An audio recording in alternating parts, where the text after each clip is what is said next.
Welcome back to my channel maths online classes, जिसमें हम कर रहे हैं miscellaneous exercise of chapter first. इसके कुछ क्वेश्चंस हम प्रीवियस लेक्चर में कर चुके हैं। आज स्टार्ट करेंगे नेक्स्ट क्वेश्चन नंबर 5 से of miscellaneous exercise part 2। Start करते हैं question number 5। Show that if A is subset of B, आपको गिवन है A subset of B, then C minus B is subset of C minus A. ठीक है, let x belongs to c minus b। c minus b का meaning क्या है यहाँ पे? Difference of sets. ठीक है, difference of set b from set c। It means, इसका मतलब क्या होता है? x belongs to c minus b implies x belongs to c but x does not belongs to b। ठीक है, ये आपकी डिफरेंस ऑफ सेट्स की डेफिनेशन है। It is clear. If x belongings to c minus b implies x belongings to c but x does not belongs to b। It means x belongs to c but x does not belongs to a। Why? Because a is subset of b। a तो subset है b का, जब b से ही belong नहीं करेगा तो a से भी बिलोंग नहीं करेगा। It means x belongings to c minus A. Clear? Difference of sets की डेफिनेशन से। ठीक है, x belongings to c minus A. ये आप फर्स्ट एज्यूम कर लीजिए इक्वेशन, ये second. Now from 1 and 2, 1 and 2 अब आपको क्या इंप्लाई कर रहे हैं? x belongings to c minus b and x belongings to c minus a। It means c minus b is subset of c minus a। ठीक है, यहां आपके सारे कंसेप्ट यूज होंगे बेटा मिसलेनियस एक्सरसाइज में। आप देख भी रहे हैं, प्रीवियस क्वेश्चंस में भी आपने देखा, इस क्वेश्चन में भी आपके 2 कंसेप्ट लगे, एक तो सबसेट का और एक आपका डिफरेंस ऑफ सेट्स का। दोनों की ही डेफिनेशन यूज करके हमने ये रिजल्ट प्रूव किया है। If A is subset of B, तो आपको प्रूव करना था c minus B is subset of c minus A. तो हमने डेफिनेशन का ही यूज किया है सिंपली इस क्वेश्चन में, और कुछ नहीं किया है। लेट x कोई भी एलिमेंट ले लिया belongings to c minus A B, sorry first हमने लिया let x belongings to c minus B. It means ये इंप्लाई कर रहा है x belongings to c but x does not belongings to b। That implies x belongings to c but x does not belongings to a, because a is subset of b। और subset क्या होता है आपका? Smaller part of the bigger set. जब बिगर set से ही belong नहीं कर रहा है तो उसके स्मॉलर पार्ट से बिलोंग नहीं करेगा। It means x belongings to c minus a। ठीक है, c माइनस a से ही बिलोंग कर रहा है, c माइनस b से भी बिलोंग कर रहा है। It means c minus b is your subset of c minus a। Clear? Hence proved। Last में लिख दीजिए hence proved। ये आपका कंप्लीट प्रूफ है इस प्रॉब्लम का। एक बार ध्यान से देख लीजिए, नोट डाउन कर लीजिए, आपको क्लियर होगा अब यहां से कंसेप्ट। ठीक है, सारे आपके कंसेप्ट यूज हो रहे हैं, आपकी डेफिनेशंस यूज हो रही है मिसलेनियस एक्सरसाइज में। और इसका पर्पज यही होता है चैप्टर के एंड में कि आप अपने सारे कंसेप्ट टोटली जो भी डेफिनेशन आपने रीड आउट किया चैप्टर में उसको फुली रिकॉल कर सको। क्लियर? चलते हैं नेक्स्ट प्रॉब्लम पे। नेक्स्ट क्वेश्चन देखिए, क्वेश्चन नंबर 6 आपको बोल रहा है एज्यूम दैट, आपने एज्यूम कर लिया power set of A equals to power set of B, then show that A equals to B. तो आपको इससे शो करना है set A equals to set B. जब भी आपको ऐसा रिजल्ट शो करने के लिए पूछा हो किसी भी क्वेश्चन में, तो फर्स्ट आपको ए को सबसेट शो कर देना है बी का, and then again show B is subset of A.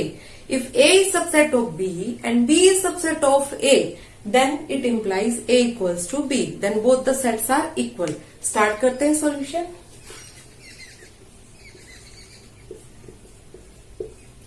Late x कोई भी एलिमेंट है बिलोंग कर रहा है पावर सेट ऑफ a से, हमने एज्यूम कर लिया। ठीक है, it means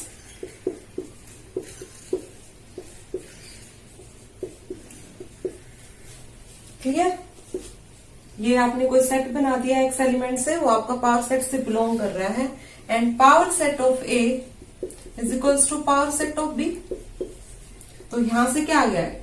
it means X belongings to, हम लिख सकते हैं power set of B, because power set of A equals to power set of B, implies X belongings to B.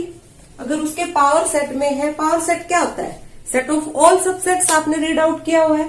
Set of all subsets is known as your power set. अगर power set में X belong कर रहा है तो वो आपका element set B से भी बिलोंग करेगा। क्लियर? नाउ हाँ, यहाँ पे एक लाइन और लिख लीजिए बेटा, जो आपने एज्यूम किया था, X belongings to power set of A implies X belongings to A, जो फर्स्ट हमने एज्यूम किया था। अगर वो पावर सेट ऑफ ए में है तो आपका सेट ए से बिलोंग करेगा। इसी तरीके से आपने ये रिजल्ट प्रूव कर दिया कि X belongings to B. So from 1 and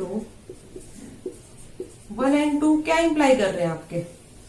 क्या इंप्लाई कर रहा है? ए इज सबसेट ऑफ बी। ठीक है? अगर वो ए से बिलोंग कर रहा है, सेट ए से भी और सेट बी से भी, इट मीन्स ए सबसेट होगा बी का। क्लियर? इसको हमने मार्क कर दिया स्टार से, ये इक्वेशन। क्लियर? अब चलते हैं इसके सेकंड पार्ट पे। एक ये आपने पार्ट 1 आपने शो कर दिया, A is subset of B. अब हम अगेन शो कर देंगे B is subset of A. दोनों ही एक दूसरे के सबसेट हैं, it means they are equal sets, A equals to B, जो कि हमारा रिक्वायर्ड रिजल्ट है। तो इतना देख लीजिए बेटा एक बार, बाकी का स्टार्ट करते हैं। Again let X belongings to power set of, अच्छा पावर सेट ऑफ ए से तो हमने पहले ही ले लिया। लेट, अब हम एज्यूम करेंगे let X belongings to power set of B. ये इंप्लाई करेगा आपका एक्स बिलोंग कर रहा है सेट बी से भी। इसको मार्क कर लीजिए third equation. Clear? It means X belongings to power set of A, क्योंकि आपको गिवन है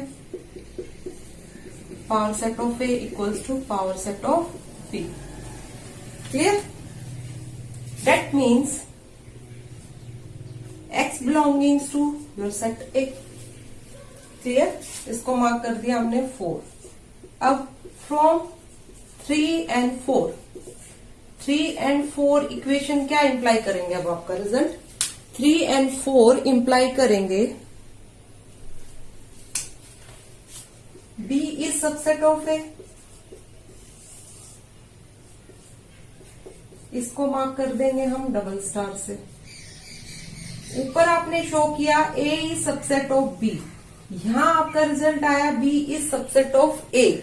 it means from star and double star equations your set A equals to set B. If A is subset of B and B is subset of A, it means set A and B are equal sets. Means set A equals to set B.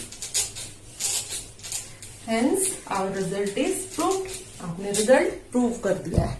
तो यहाँ पे लिख देते हैं last line, from, जो आपने equation mark की है स्टार से एंड डबल स्टार से, from these equations we have A equals to B, जो कि आपका रिक्वायर्ड रिजल्ट है। यही रिक्वायर्ड था, hence proved।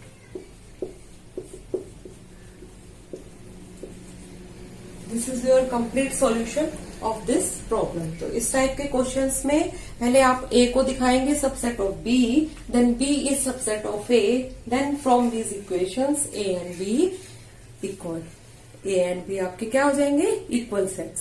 क्लियर? चलते हैं नेक्स्ट प्रॉब्लम पे। नेक्स्ट प्रॉब्लम देखिए, question number 7। Is it true that for any sets A and B, हमसे पूछ रहा है इस क्वेश्चन में क्या ये सही है सेट्स ए एंड बी के लिए power set of A union power set of B. अगर हम दोनों पावर सेट्स की यूनियन ले लें तो वो कंबाइंड यूनियन के इक्वल होगा power set of A union B. Justify your answer. ठीक है, हमें अपने आंसर को जस्टिफाई करना है वेदर इट इज ट्रू और फॉल्स। लेट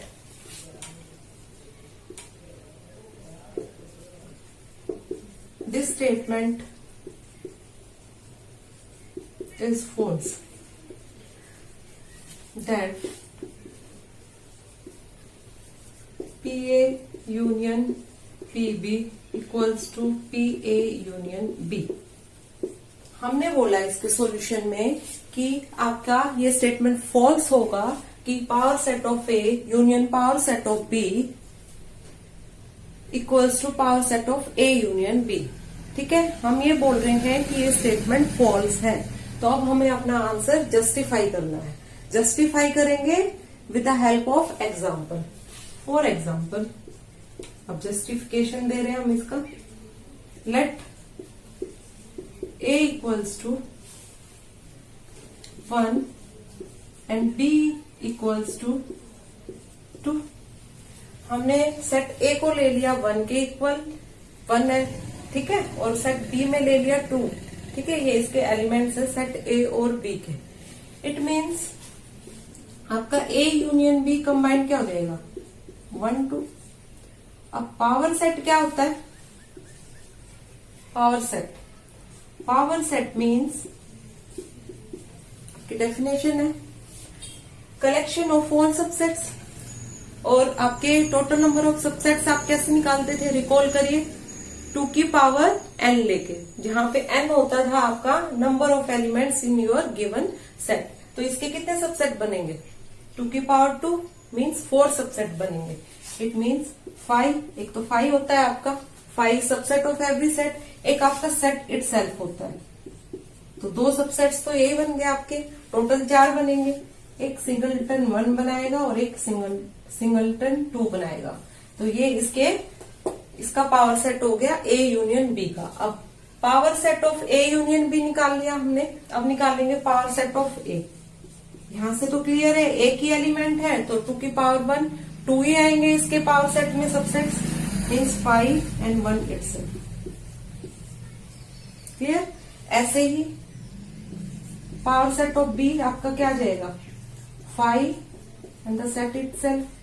अब इन दोनों की यूनियन लेंगे हम। नाउ PA यूनियन PB में क्या आ जाएगा आपका 5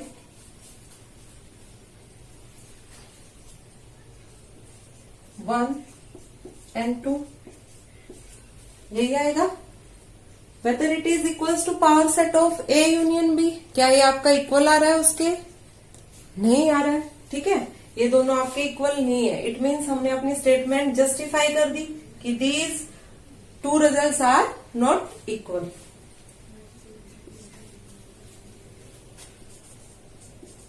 इसको मैं ऊपर लिखती हूँ, आपको व्यू क्लियर नहीं होता है, यहां पे लिखता है।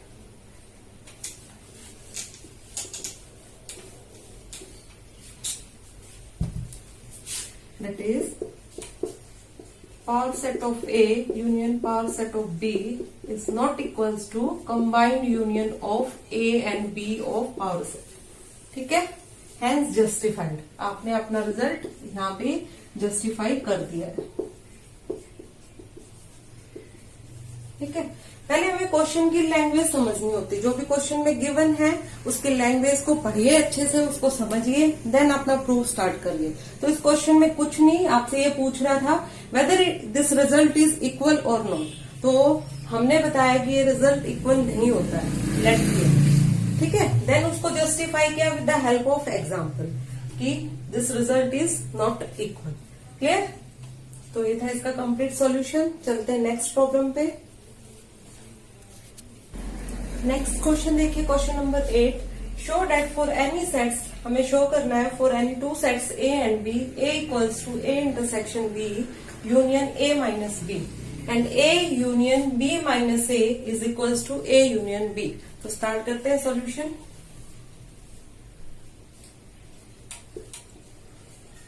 टेक राइट हैंड साइड, हमने इसके राइट हैंड साइड ले लिए जो कि है A intersection B union A minus B। अब इसको हमें किसके इक्वल शो करना है? सेट A के इक्वल। स्टार्ट करते हैं। A intersection B union A minus B। Difference of sets को आप कैसे लिख सकते हैं? और ए इंटरसेक्शन बी कॉम्प्लीमेंट। क्या लिख सकते हो? A intersection B complement. ये हमने क्यों लिखा है ऐसा? कुछ क्लियर हुआ आपको? ये इसलिए लिखा बेटा क्योंकि ए माइनस बी का मीनिंग क्या है आपका? By definition difference of sets, elements belongings to set A but not set B. और यहाँ पे हम ए इंटरसेक्शन बी कॉम्प्लीमेंट ले रहे हैं, उसका मतलब भी यही है। बी कॉम्प्लीमेंट में कौन से एलिमेंट्स आएंगे? नॉट बिलोंगिंग्स टू बी, और उनका ए के साथ इंटरसेक्शन मीन्स जो एलिमेंट्स आपके ए से बिलोंग कर रहे हैं but not belongings to B, तो सेम मीनिंग है। तो ए माइनस बी को हम डिफरेंस ऑफ सेट्स को कैसे लिख सकते हैं? A intersection B complement by using the definition of complement of sets. Clear? ठीक है, अब आगे चलते हैं। अब इन दोनों से आप यूज करिए, कौन सा लॉ यूज कर सकते हैं? यहाँ पे आप यूज करिए result by using distributive law. ये कैसे आया आपका? By using distributive law. Check कर सकते हैं, कैसे चेक करेंगे? Simply by taking this bracket, आप यहाँ पे डिस्ट्रीब्यूटिव लॉ लगाकर देखिए, यही आएगा same bracket, A intersection B union A intersection B complement. ठीक है, तो ये हो गया बाय यूजिंग डिस्ट्रीब्यूटिव लॉ। ठीक है, ये वाला रिजल्ट। अब B union B complement, B union B complement आपका क्या आ जाएगा? B union B complement means set B B और not belongings to set B, means आपका ये आ जाएगा यूनिवर्सल सेट यू। ठीक है, किसी भी सेट का कॉम्प्लीमेंट और उस सेट का यूनियन क्या कहलाता है? U, your universal set. Because B union B complement equals to your universal set. Clear यहां तक? अब यूनिवर्सल सेट की इंटरसेक्शन ए के साथ क्या आएगा? A, which is your left hand side, जो कि आपको प्रूव करना था। Hence proved. तो आपको ऐसे प्रूव करना होता है ऐसे रिजल्ट्स को। फर्स्ट आपने जो ये बड़े वाली साइड दी हुई थी मीन्स राइट हैंड साइड, उसको लिया, उसके रिजल्ट से आपने लेफ्ट हैंड साइड के इक्वल उसको शो कर दिया। Hence our result is prove. कैसे? इसमें हमने दो चीजें यूज की। एक तो आपने डिफरेंस ऑफ सेट्स की डेफिनेशन यूज की इन टर्म्स ऑफ कॉम्प्लीमेंट। ठीक है, सेकेंड थिंग आपने यूज किया योर डिस्ट्रीब्यूटिव लॉ। ओके, तो ये रिजल्ट यूज करके हमने शो कर दिया कि this one is equals to your set A. Hence our result is shown. Next part करते हैं।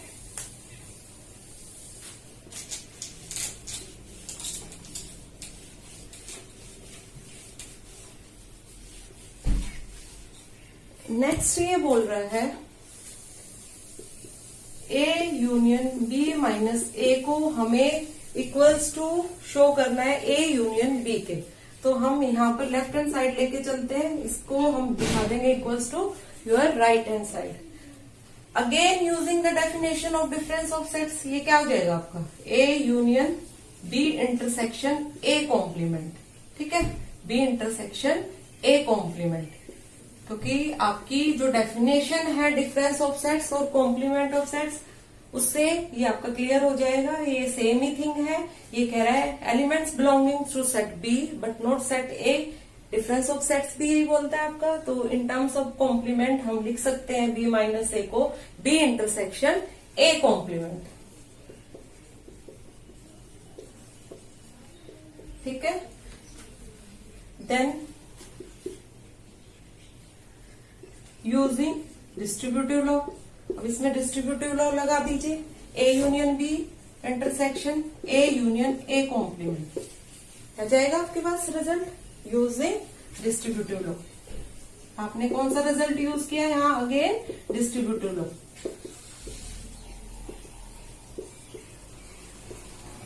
ठीक है, अब A union A complement, A union A complement किसके इक्वल होता है? अभी हमने किया था इस वाले रिजल्ट में, किसी भी सेट का यूनियन उसके कॉम्प्लीमेंट के साथ क्या देता है? Universal set U. क्लियर? तो ये आ गया आपका A union B intersection U. A union B intersection U. अब यू तो आपका यूनिवर्सल सेट है और ए यूनियन बी और यूनिवर्सल सेट में जब हम कॉमन लेंगे, इंटरसेक्शन लेंगे, तो ये फाइनली क्या आ जाएगा आपका A union B, which is your right hand side. हमने लेफ्ट हैंड साइड को शो कर दिया है राइट हैंड साइड के equal, A union B, hence proved. Clear? तो इस तरीके से हम अपनी प्रॉब्लम को प्रूफ करते हैं जो ये शो डैट के क्वेश्चंस होते हैं। क्लियर? यहाँ पे हमने दो प्रॉपर्टीज का यूज किया, using difference of sets and complement of sets की डेफिनेशन से, and second thing distributive law. तो आज हमने कंप्लीट किए मिसलेनियस एक्सरसाइज के क्वेश्चन नंबर हमने स्टार्ट किया था आज आपका 5th से। क्वेश्चन नंबर 5 to 8 हमने आज कंप्लीट कर लिया है। बाकी के रिमेनिंग क्वेश्चंस करेंगे नेक्स्ट लेक्चर में। होप सो बेटा आपको आज का लेक्चर क्लियर होगा। नेक्स्ट लेक्चर में इस एक्सरसाइज को करेंगे। Thank you so much. अगर आपको ये अभी तक क्लियर है सारे क्वेश्चंस तो मेरे चैनल को लाइक करिएगा, सब्सक्राइब करिएगा और ज्यादा से ज्यादा शेयर करिएगा। Thank you.